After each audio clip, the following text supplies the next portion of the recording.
The stars looked cold through the viewport. Captain Day stood on the bridge of the colony ship, watching the endless darkness ahead. Behind him, 100,000 people slept in cryopods, dreaming of a new home. They had no idea their journey was about to end in the most forbidden place in the galaxy. Una rushed to his side, her face pale. She was the navigation officer, and right now, she looked terrified. "Captain, the jump drive is failing. We have maybe 6 hours before it dies completely." Day felt his stomach drop. The jump drive was everything. Without it, they would drift in space forever, unable to reach any habitable world. "Can Kong fix it?" Una shook her head. "He's been trying for 3 days. The damage is too severe. We need to land somewhere now, or we all die out here." Pulled up the star chart. They were in a lonely section of space, far from any colony world. His eyes fell on a blue planet, third from a yellow star. The computer labeled it Cell 3. Next to the label was a red warning symbol he had never seen before. "What about that one?" he asked, pointing. Una's eyes went wide. "Captain, no. That's Earth. That's the forbidden world. No one goes there. No one has gone there for 50,000 years." Day had heard the stories like everyone else. Earth was surrounded by an ancient defense grid that destroyed any ship that came close. No one knew who built it or why. The Galactic Council had declared the entire solar system off limits. Even thinking about going there was considered dangerous. "You don't have a choice," Day said quietly. "It's Earth or we die in space. Send a distress signal to the Council. Let them know what we're doing. Across the galaxy." The Galactic Council received the signal. Chancellor Voreth of the Kryn Empire stood up, his forearms trembling with anger. "A human ship is approaching the Forbidden World. This cannot happen. The defense grid must destroy them before they land." The other council members murmured in agreement. For 50,000 years, they had kept that world sealed. No one remembered why anymore, only that it was absolutely necessary. The automated defense systems around Earth had never failed to eliminate intruders, but something strange was happening. The sensors showed the human ship entering Earth's orbit. The defense grid detected it, locked weapons on it, and then did nothing. For the first time in recorded history, the grid allowed a ship to pass. Vorath felt a cold fear creep up his spine. This is impossible. The grid never fails. Never. The new dawn shook as it entered Earth's atmosphere. Day gripped his chair, watching the planet grow larger. Through the clouds, he could see green continents and blue oceans. It looked beautiful, peaceful, completely untouched. Kong's voice came over the radio from engineering. "Captain, I'm seeing massive energy readings from the surface. Something down there is active, and it's big." "Define big," Day said. "Maybe continent-sized. I've never seen power signatures like this." They descended lower. The truth became visible. Enormous structures rose from the forests below, towers of crystal and metal that reached into the sky. They were overgrown with plants, ancient beyond measure, but still standing. "Still working?" Una gasped. "Those buildings? They're using technology we don't have. Some of those towers are generating their own gravity fields. That shouldn't be possible." The ship landed in a clearing near the largest structure, a crystalline tower at the North Pole. The moment they touched ground, the tower began to glow. Soft blue light pulsed through it, like a heartbeat waking up after a long sleep. Day assembled an exploration team. Jin, the security chief, led 6 armed guards. Dr. Hannah, their scientist who studied ancient civilizations, carried scanning equipment. Kong joined them, unable to resist examining the technology. They stepped out onto Earth's surface. The air was clean, fresher than anything Day had breathed on Mars or the outer colonies. Birds sang in the trees. A gentle wind blew across the clearing. "This place has been sealed for 50,000 years, Hannah whispered. "But it's not dead. It's like it's been waiting." They approached the nearest building. The walls were made of some material that seemed to shift between metal and crystal. Hannah ran her scanner over it. "This is incredible. The building is repairing itself. Look, you can see the molecular structure reforming." Inside, they found corridors lit by strips of soft light that activated as they walked. Everything was huge, built for beings their size. The architecture felt familiar somehow, comfortable in a way alien structures never were. Jin stopped at a wall covered in symbols. "Dr. Hannah, can you read this?" Hannah approached, studying the markings. Her hands started shaking. "This isn't an alien language. These are human letters. Ancient Korean, ancient Chinese, ancient English, all mixed together. This place, it was built by humans." "That's impossible," Kong said. "Humans have only been in space for 300 years. We're newcomers to the galaxy." But Hannah was already running deeper into the building, following the symbols. The team hurried after her. They entered a vast chamber filled with holographic displays. In the center stood a pedestal with a single handprint scanner. Without thinking, Hannah placed her hand on it. The entire room exploded into light. Holographic images filled the air around them, showing humans in advanced armor commanding fleets of ships that dwarfed anything in the modern galaxy. They watched as these ancient humans fought terrible battles against creatures made of shadow and void. They saw worlds being saved, species being uplifted, civilizations being protected. A holographic figure appeared before them, a man in simple robes. He began to speak in a language they somehow understood. "If you are seeing this, then our children have returned home. I am Tay, elder of the First Council. 50,000 years ago, humanity stood as guardians of this galaxy. We protected the younger species, helped them grow, guided them toward wisdom. But then the Void Swarm came. They were creatures from outside our dimension, consuming everything they touched. We fought them for 1,000 years. The hologram showed the final battle. Millions of human ships holding a line against an endless tide of darkness. We won, but at terrible cost. Our civilization was broken, so we made a choice. We would withdraw, erase ourselves from the galaxy's memory, let the younger species grow without our shadow. But we left a guardian behind, a consciousness merged with machines powered by Earth itself. It would watch forever, waiting for our children to come home." The hologram faded. The crystalline tower outside pulsed brighter. The ground trembled. Day realized what was happening. The Guardian. We woke it up. Across the entire galaxy, every species received the same message at exactly the same moment, broadcast in their own language directly into their minds. The first children have returned. The pact is complete. In the council chambers, Voroth stared at the message in horror. The first children, the ancient humans, the species every civilization's myth spoke of as the star gods who came from the sky, they were real, and they were home. The crystalline tower grew brighter with each passing hour. Day ordered teams to explore the ancient city while Kang and Mina, their lead scientist, worked to understand the technology. What they found shook everything they thought they knew about human history. The buildings contained libraries of information stored in crystals. When Hannah touched them, images flooded her mind. She saw Earth not as the empty, forbidden world it was now, but as it had been 50,000 years ago. Cities covered every continent. Space elevators reached into orbit. Rings circled the planet, home to billions of people. "We were magnificent," Hannah said, tears running down her face. "Our ancestors built wonders across the entire galaxy. They didn't conquer. They helped. Every species we meet today, the Kryn, the Veluxi, the Dranics, we saved them all."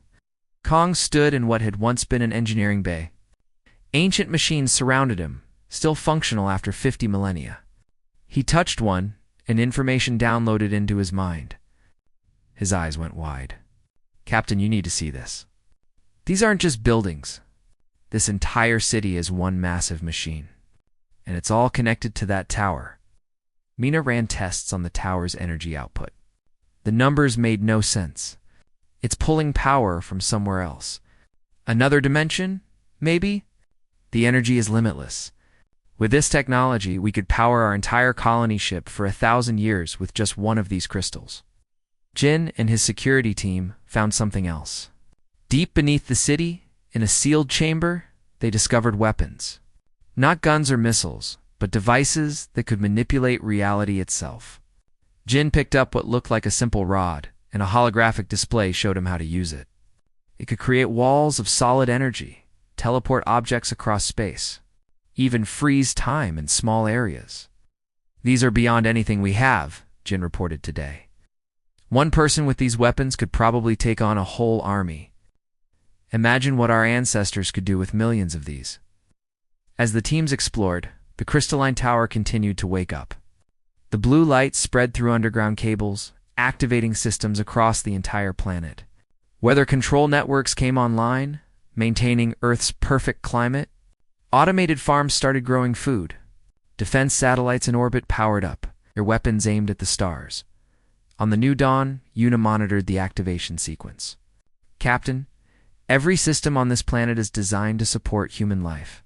The whole world is like a house that's been waiting for its owners to come home." Day stood in the central plaza, looking up at the tower.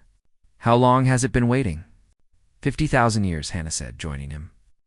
"And it never stopped.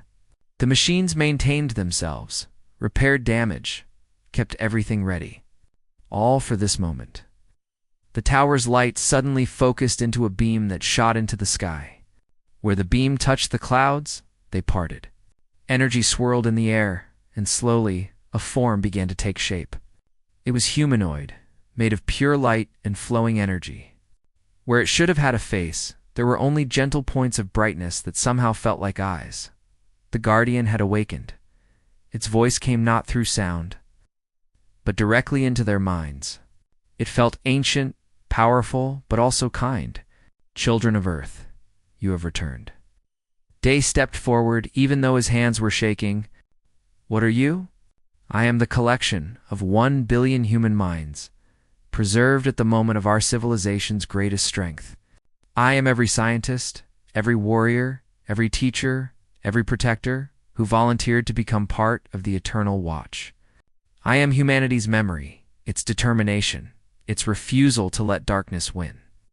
Mina approached, her scientific curiosity overwhelming her fear. "You've been here for 50,000 years? Alone?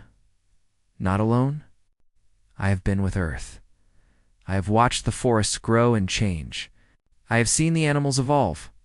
I have kept our world safe, waiting for this day. And across the galaxy, I have watched our children, the species we helped, grow into their own power." Kong asked the question they were all thinking. Why did our ancestors leave? Why hide all of this? The Guardian's form shifted, and images appeared in the air around them. They saw the Void Swarm, creatures of living darkness that existed between dimensions.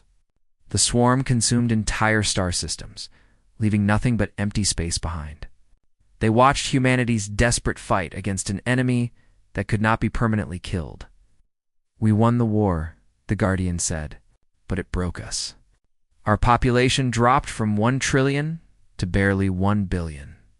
Our technology was so advanced that younger species looked at us as gods.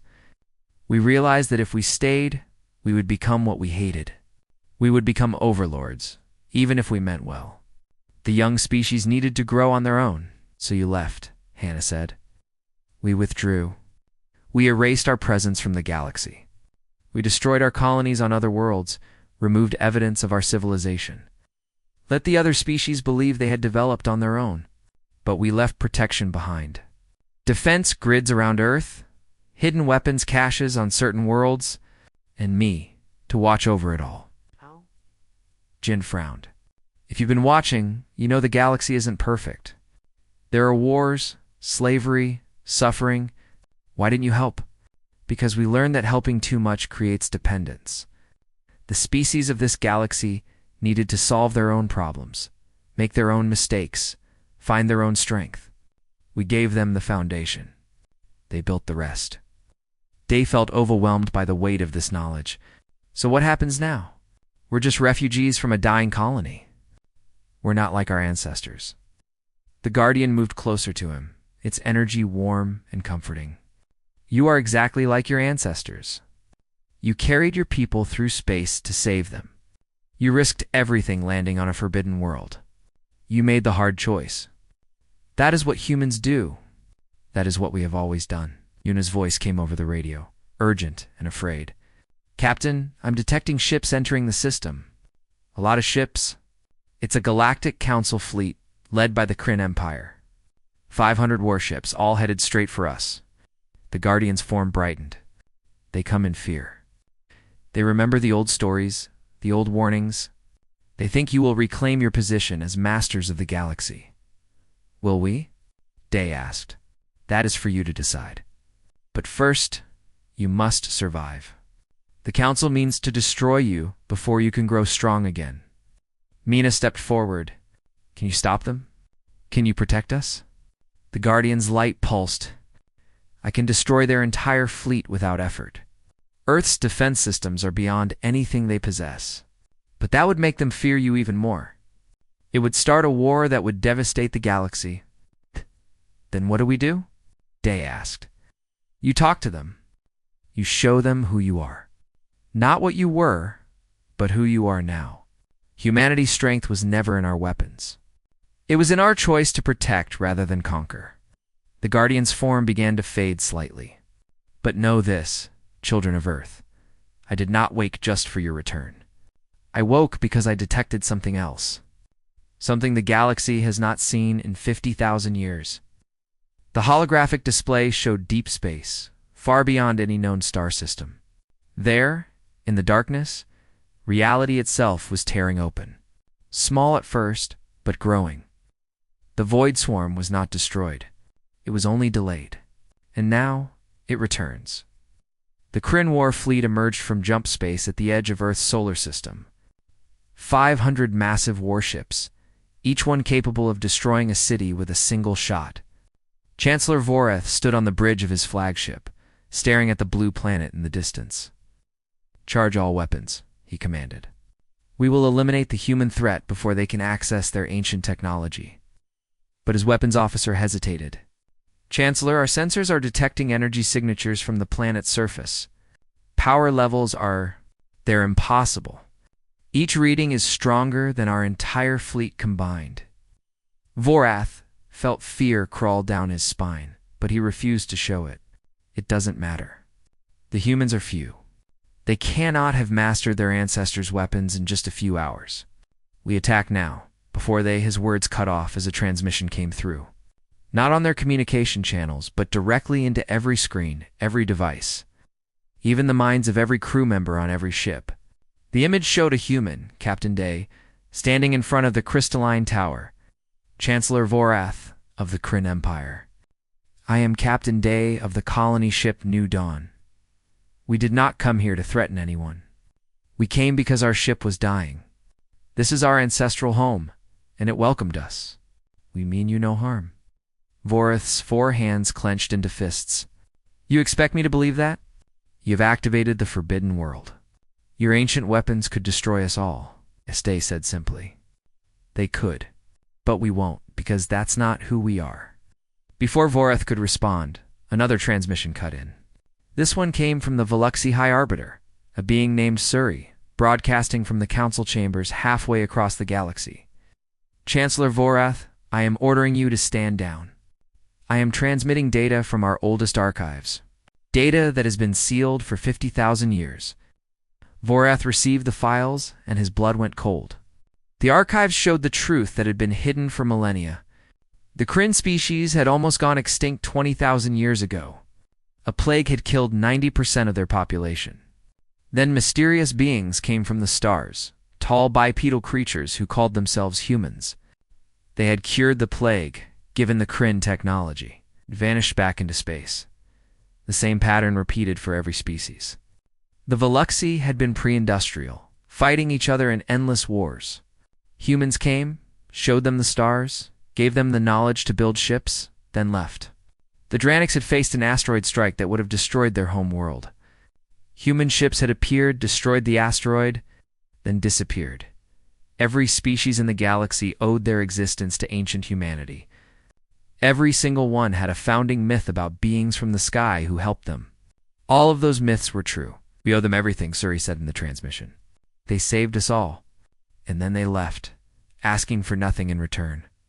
They let us believe we had achieved everything on our own.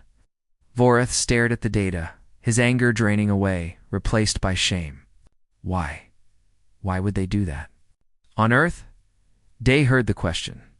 The Guardian's voice answered, broadcasting to the entire fleet. Because we learned that the greatest gift you can give someone is the belief in their own strength. You needed to believe you had earned your place among the stars. And you did. We simply gave you the opportunity. Mina approached Day, carrying a data pad. Captain, the Guardian showed me something. We need to tell them about the real threat. Day nodded and spoke to Voroth again. Chancellor, we're not your enemy. But something else is coming. Something that almost destroyed the galaxy 50,000 years ago. The Void Swarm is returning. In his command center, Voroth brought up deep space scans. His sensors officer confirmed what the humans were saying. Tears in space-time were appearing at the galaxy's edge. Small ones at first, but growing larger each day. What are they? Voroth asked. The Guardian's form appeared in a hologram on every ship in the Kryn fleet. They are beings from a dimension where entropy works differently. In their universe, they are normal. But when they enter ours, they consume everything. Matter, energy, even information itself. They cannot be reasoned with or negotiated with. They can only be stopped. Hannah accessed the Guardian's historical records and broadcast them to the fleet. The images showed the first Void Swarm invasion. Creatures made of living shadow poured through tears in reality, consuming star systems. Entire civilizations disappeared in days. Humanity had fought them for 1,000 years. At the peak of the war, 1 billion human ships had held the line at the galaxy's core. They had suffered terrible losses, but eventually found a way to seal the rifts between dimensions. But the seal was never permanent, the Guardian explained. It was only meant to last long enough for the galaxy to grow strong. We hoped that when the swarm returned, the younger species would be ready to defend themselves. Jin studied the tactical data. Are they ready? The Guardian was silent for a moment. No, the current galaxy's combined military strength is approximately 1/10 of what would be needed to stop a full Void Swarm invasion. Unless something changes, every living being in this galaxy will be consumed within 5 years. Panic spread through the Kryn fleet. Voroth saw his officers looking at him for orders for hope, but he had none to give. Then he did something that shocked everyone, including himself. He opened a communication channel directly to Day. Human Captain. I came here to destroy you. I was wrong. I apologize. Day could see how hard it was for the proud Kryn leader to say those words. Apology accepted. Can you help us? Can your ancient technology stop the swarm? Day looked at Kong and Mina, who had been studying the Guardian's systems. Kong shook his head. Captain, the weapon systems are incredible, but they're designed to defend Earth and the solar system. We'd need time to build ships, to train crews, to manufacture the weapons on a galactic scale. How much time? Day asked. Years, maybe decades. We don't have that long, Mina said, pointing at the astronomical data. The rifts are growing faster than expected. The swarm will reach populated systems within months. The Guardian's light pulsed brighter. There is another way. A dangerous way. Day turned to the glowing form. Tell me. I can connect with the minds of your people. All 100,000 of them on the New Dawn. I can give them the knowledge and skills of their ancestors. Combat training, engineering expertise, tactical thinking, all downloaded directly into their consciousness. They will remember things they never learned, know things they never studied. Hannah looked worried. What's the danger? The human mind was not designed to hold 50,000 years of accumulated knowledge. Some will not survive the process. Others may go insane from the overload. But those who succeed will become what their ancestors were. Guardians of the galaxy. Day felt the weight of the decision crushing him. How many might we lose? Perhaps 1 in 10. Perhaps more. There is no way to know, Yuna spoke up from the New Dawn's bridge. Captain, I'm reading the data the Guardian provided. If we don't do this, everyone dies anyway. At least this gives us a chance. Jin added, the people on this ship are volunteers. They left everything behind to build a new life. I think they would want to help. Day closed his eyes. This was the hardest decision he had ever faced. He opened a ship-wide communication channel. "This is Captain Day. I need everyone in the colony to wake from cryosleep and report to the assembly hall. What I'm about to tell you will change everything." 2 hours later, 100,000 humans stood in the massive halls of the ancient city. The Guardian had expanded, creating multiple forms so everyone could see. Day explained everything. The truth about their ancestors. The returning threat. The choice they faced. "I won't order anyone to do this," Day said. "It has to be voluntary. If you choose to undergo the procedure, you might gain incredible knowledge and abilities. But you might also die or lose your mind. If you choose not to, no one will think less of you. You'll be safe here on Earth while others fight." Mina stepped forward. "I'll do it. If there's even a chance I can help stop what's coming, I have to try." "I will too. I didn't become a soldier to stay safe." One by one, people stepped forward. Young and old, civilians and crew members. By the end, 90,000 people had volunteered. Only 10,000 chose to stay behind. Mostly families with young children. Day looked at the massive crowd and felt tears in his eyes. "You are all braver than I could have imagined." The Guardian's voice was gentle. "They are human. This is what humans do." Crystalline Tower pulsed with energy as 90,000 humans entered the transformation. Chambers beneath the ancient city. Each chamber was a pod filled with glowing liquid that would interface directly with their nervous systems. The Guardian's consciousness would flow into them. Sharing knowledge that had been preserved for 50 millennia, Mina was among the first to enter her chamber. As the liquid surrounded her, she felt a moment of pure terror. Then the knowledge began to flow. She gasped as her mind expanded, filled with information. She suddenly knew how to build fusion reactors from basic materials. She understood quantum physics at a level that made her previous doctorate seem like kindergarten. She could see the mathematical formulas that describe reality itself, but it came with memories that were not her own. She remembered fighting in battles she had never experienced. She felt the grief of watching friends die in the war against the Void Swarm. She carried the weight of decisions that had cost millions of lives, but saved billions more. When she emerged from the chamber 3 hours later, her eyes glowed with a faint blue light. She moved differently, with confidence and precision she had never possessed before. She was still Mina, but she was also something more. Kong's transformation was different. His mind filled with engineering knowledge so advanced that the New Dawn systems now seemed primitive to him. He looked at the ancient machines around him and understood them perfectly. He could already see improvements he wanted to make, ways to enhance efficiency. To push the technology even further than the original designers had imagined, Jin's change was the most visible. The combat training that downloaded into his mind made him move like water. His body knew strikes and defenses he had never practiced. He picked up one of the ancient weapons, and it felt like an extension of his own arm. More than that, he understood tactics on a strategic level. He could see battles playing out in his mind, understanding how to command fleets across entire star systems. Not everyone was so fortunate. Some people screamed as the knowledge overwhelmed them. Their minds could not handle the flood of information. Medical teams themselves transformed with ancient healing knowledge, tried to help, but 1,200 people died in the process. Another 3,000 lost their sanity and had to be placed in stasis till a cure could be found. Day watched the casualties with a heavy heart. Each death felt like a personal failure.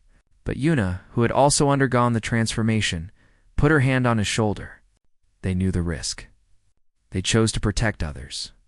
That makes them heroes. When the process was complete, 85,000 transformed humans stood ready.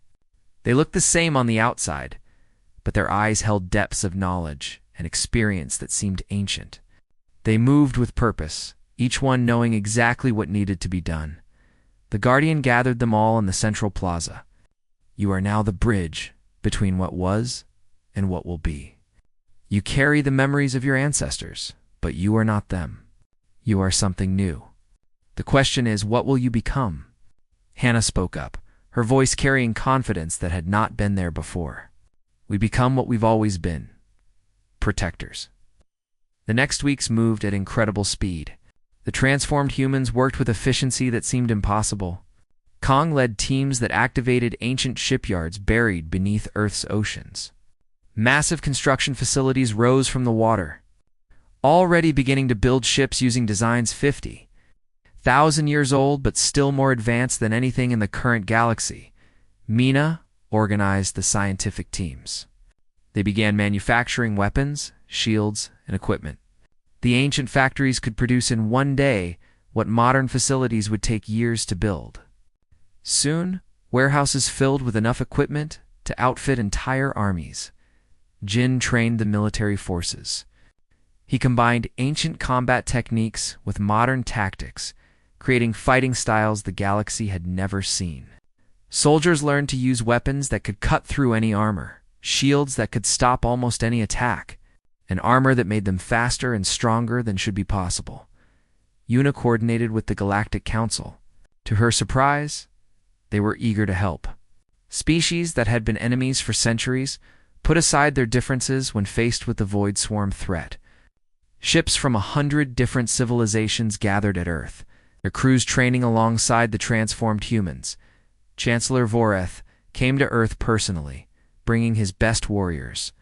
He knelt before Day in a gesture of respect that shocked his own people. "We were fools to fear you. Teach us how to fight this enemy."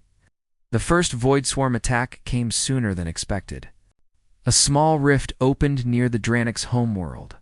Shadow creatures poured through, each one the size of a ship. They moved through space impossibly fast, ignoring physics as they consumed everything in their path.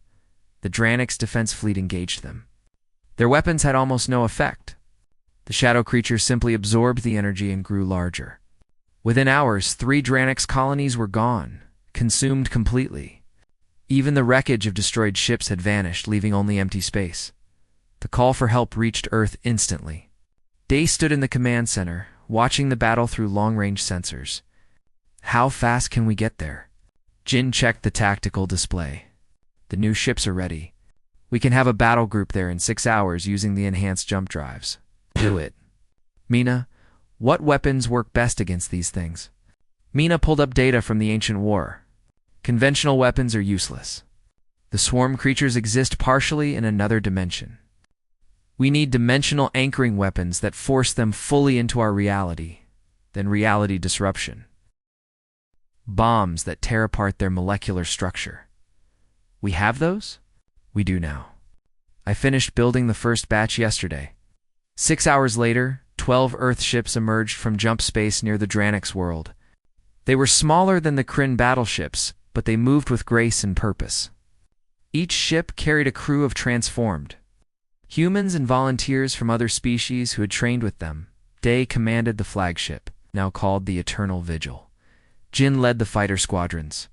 Mina coordinated from the science vessel. Deploying the new weapons, the shadow creatures turned toward the Earth ships, sensing fresh prey. They moved to attack, but the humans were ready. Jin's fighters launched dimensional anchors, devices that locked the creatures into normal space. The shadow beings suddenly became solid, confused by their inability to phase between dimensions. Then Mina's weapons fired. Reality disruption bombs exploded among the creatures, and the effect was devastating. The shadow beings screamed, a sound that came through space itself, as they were torn apart on a molecular level. In minutes, the entire swarm group was destroyed. The Dranic's fleet, damaged and retreating, watched in amazement. Their commander opened a communication channel. "What are you? How did you do that?" Day kept his voice calm. "We're humans, and we've fought these things before."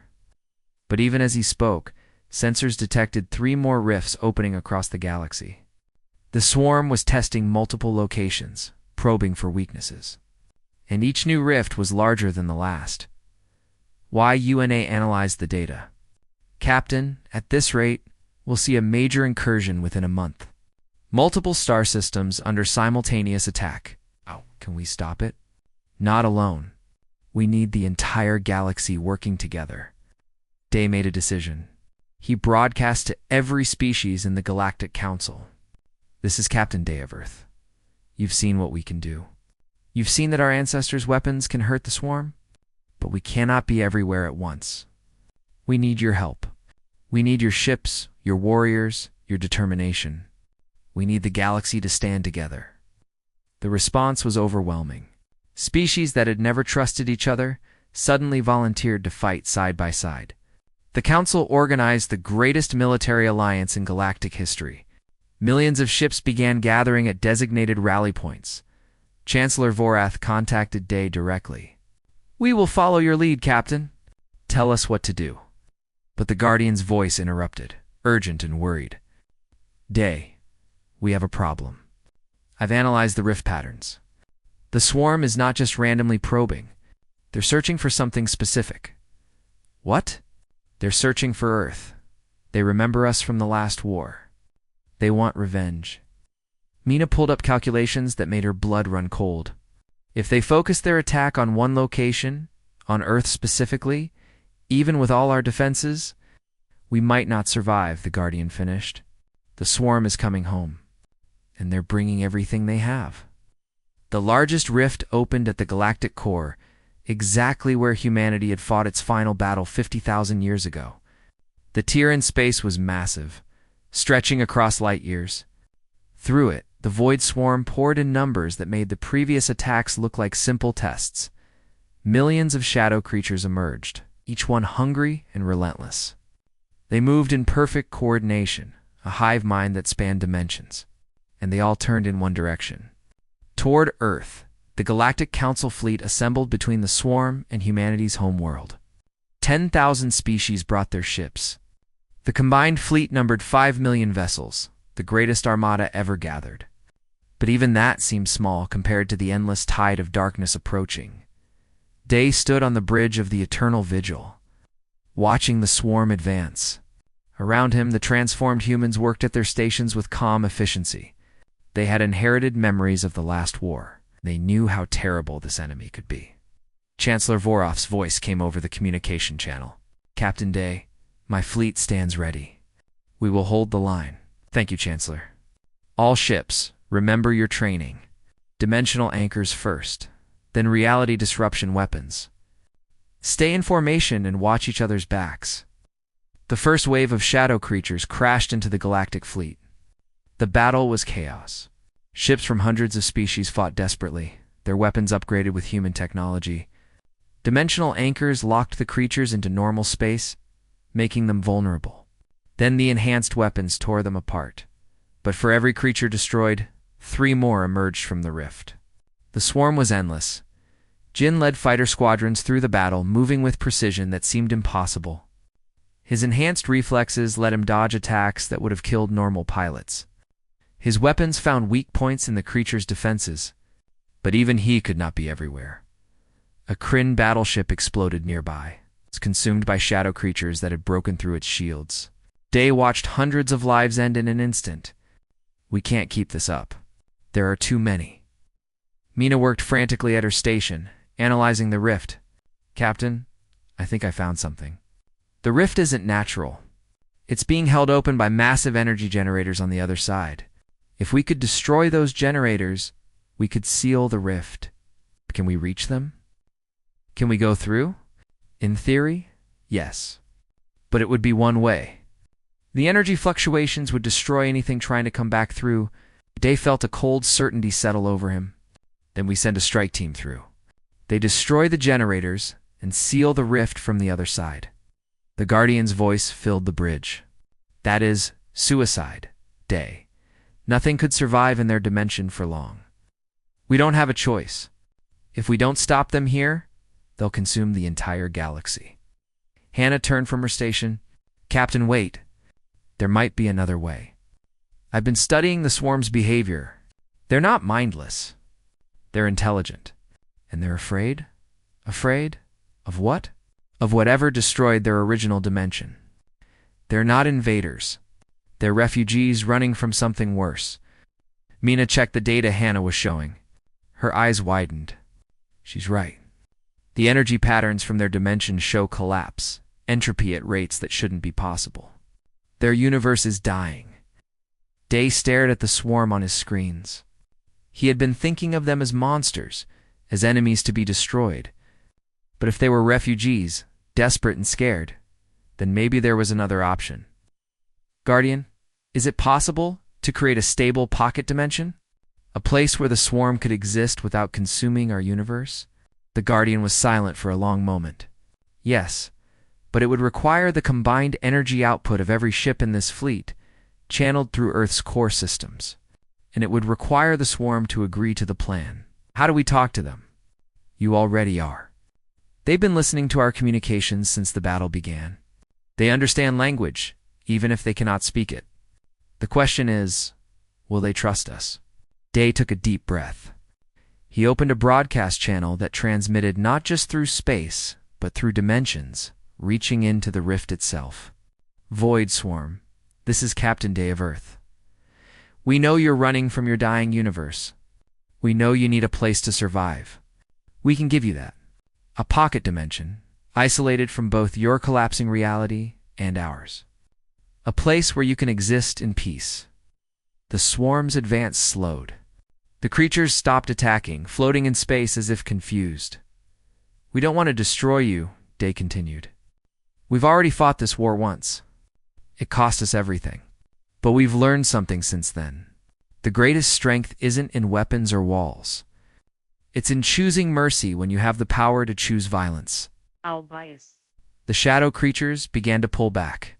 The rift pulsed with energy, and a sensation washed over every mind in the fleet. It was not words, but emotions, fear, desperation, hope. Mina worked quickly. I'm sending them the dimensional specifications, showing them what we're offering, Swarm responded. A pulse of energy that felt like acceptance. All ships, Day ordered, divert all power to the dimensional projection system. Guardian, coordinate the energy flows. 5 million ships align themselves in a precise pattern around Earth. The Guardian extended its consciousness through all of them, linking their power cores into one massive network. The crystalline tower on Earth burned brighter than a star, channeling unimaginable amounts of energy. Reality itself bent as the Guardian created something that had never existed before. A pocket dimension, custom-built to support the Void Swarm's unique existence. It was isolated from both universes, stable and infinite in its own way. The rift began to change. Instead of a tier, it became a doorway. The shadow creatures moved toward it, tentative at first, then with growing confidence. They poured through the gateway not as invaders, but as settlers finding a new home. The last creature paused at the threshold. It turned back toward the fleet, and another emotion washed over them. Gratitude. Then it was gone. The rift sealed. The pocket dimensions stabilized. Silence filled the galaxy. 5 million ships floated in space, their crews stunned by what had just happened. They had prepared for the greatest battle in history. Instead, they had witnessed the greatest act of mercy. Chancellor Voreth's voice broke the silence. Captain Day, you could have destroyed them. You had the power. Why did you save them? Day looked at his crew, at the transformed humans who carried memories of ancient wars and ancient choices. Because that's what Guardians do. We protect life, all life, even when it's difficult.